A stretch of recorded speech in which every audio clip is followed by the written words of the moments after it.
देखिए संदीप जी, जब एनपीएस आया ओपीएस की जगह पे, तो केंद्र सरकार के लिए एनपीएस लागू किया था। केंद्र सरकार कर्मचारियों के लिए केंद्र सरकार ने लागू किया, और जितने राज्य सरकारों हैं वो राज्य सरकार के ऊपर तो थोपा नहीं किया, राज्य सरकारों ने भी सेपरेटली उसको एक्सेप्ट करके उनके एम्प्लॉयज के लिए पीएफआरडीए में एनपीएस का जो सिस्टम है उसको लागू किया। अभी पीएफआरडीए एक फंड है, उसमें जो पैसा डिपॉजिट कर रहे हैं वो गवर्नमेंट अकाउंट के बाहर चला गया है, और उसी से जो आपका है कि आप जो कह रहे हैं कि वो एम्प्लॉयज को पेंशन जितना पहले मिलता था आधा पैसा उससे कम मिलेगा, ये भी बात नहीं है, वो मार्केट के हिसाब से होगा। लेकिन एम्प्लॉयज को भी ऑप्शन है कि आप बैलेंस्ड फॉलो कर सकते हैं, कि आप इक्विटी में ज्यादा दे सकते हैं, उसका ऑप्शन दिया हुआ है। लेकिन अभी जो मुद्दा ये है कि जो लोग ओपीएस में जाना चाहते हैं उनको एनपीएस का पैसा तो नहीं दिया जा सकता, क्योंकि एनपीएस ऑलरेडी गवर्नमेंट अकाउंट के बाहर चला गया है, और वो फिर consolidated fund of the state को कैसे आएगा, किस हेड ऑफ अकाउंट में आएगा, मुझे समझ में नहीं आ रहा है जो भी मांग रहे हैं। दूसरा चीज ये है कि जब एनपीएस आया ओपीएस से, इसका क्या क्या क्यों किया गया।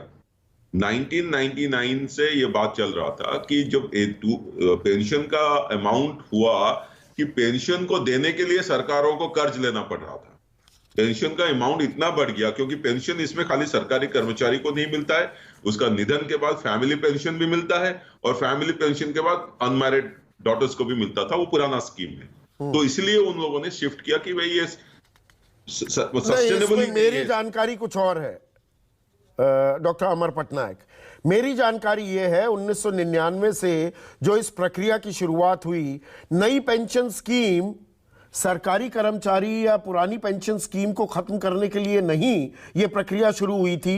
ये प्रक्रिया दरअसल इसलिए शुरू हुई कि देश में पेंशन की व्यवस्था 3 करोड़ 11 लाख कर्मचारियों के पास ही है, और बाकी जो इनफॉर्मल सेक्टर में काम करते हैं लोग, उनके पास बुढ़ापे का कोई सहारा, कोई लाठी नहीं है, तो उनको भी कुछ दिया जाए। उसके लिए ऐसे दवे कमेटी बनी, फिर एक और कमेटी बनी, पर वो बन गई NPS.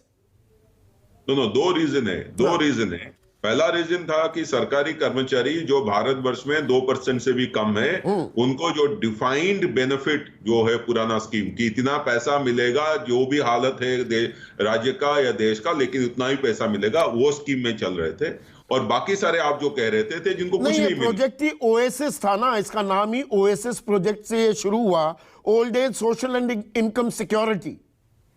Old age pension scheme जो है वो भी एक आया है, वो जो लोग उसमें स्कीम में नहीं है वो ओल्ड एज के लिए है, वो उसका अमाउंट भी बहुत कम है। लेकिन आप जो कह रहे हैं कि एनपीएस में ये प्रावधान रखा गया कि बाकी लोग भी, आप हम जो इसमें सरकारी कर्मचारी नहीं है वो भी कंट्रीब्यूट कर सकते हैं और एनपीएस में पार्टिसिपेट कर सकते हैं। वो एक बड़ा एम्बिट बना दिया।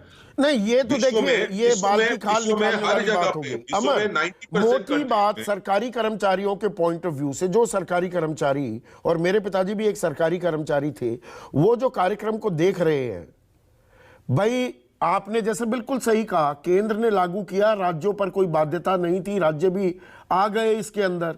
अब एक राज्य में सरकार बदली, वो कहती है कि नहीं मैं तो पुरानी पेंशन योजना लागू करूंगी।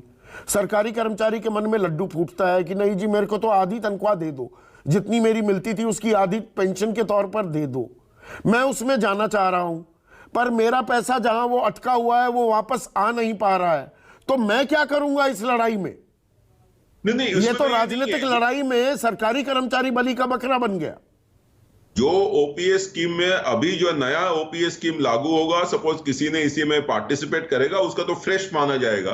पुराने एनपीएस में जो पैसा है उसको नहीं मिल सकता है, लेकिन उससे सेपरेट स्ट्रीम, उसने जो पैसा इन्वेस्ट किया है उसको वहां से जितना रिटर्न मिलना चाहिए वो मिलता रहेगा, वो अलग है। लेकिन उसको स्टेट गवर्नमेंट लेके यूज करेगा फॉर जीपीएफ के लिए, वो हो ही नहीं सकता, बिकॉज वो तो ऑलरेडी चला गया है गवर्नमेंट अकाउंट के बाहर। नहीं, राज्य सरकार ने ये शर्त भी तो लगा दी कि आप पुरानी पेंशन योजना में आएंगे तो एनपीएस का पैसा नहीं निकाल पाएंगे, वो हमारे पास आएगा, उससे हम जीपीएफ देंगे।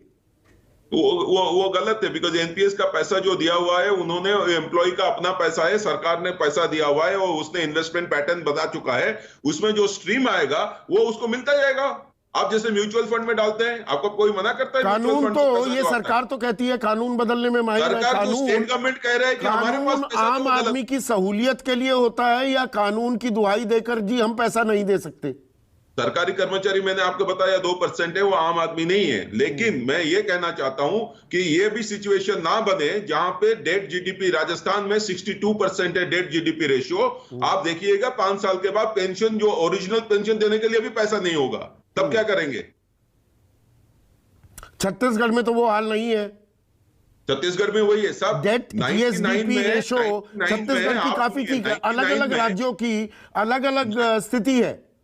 99 में स्ट्रक्चरल एडजस्टमेंट लोन जब गवर्नमेंट ऑफ इंडिया लेने लगे, स्टेट गवर्नमेंट्स को लेने लगे, क्योंकि सबका हालत खराब था, वर्ल्ड बैंक का ये था, तब ये कंडीशन किया गया था कि हर विश्व के हर जगह पे अभी कहीं भी डिफाइंड बेनिफिट नहीं है, ये डिफाइंड कंट्रीब्यूशन का है। और नहीं, राज्यों की माली हालत की बात करते हैं तो फिर तो केंद्र की भी माली हालत की बात करनी पड़ेगी। 85 लाख करोड़ रुपए कर्ज लिया है, तो केंद्र भी कल कहने लगे कि हम ये योजना हम तो नहीं कर पाएंगे जी। नहीं कर रहा है केंद्र, ओपीएस नहीं कर रहा है, और कोई भी केंद्र आके बताए बाद में कि हम करेंगे तो उनको भुगतना पड़ेगा।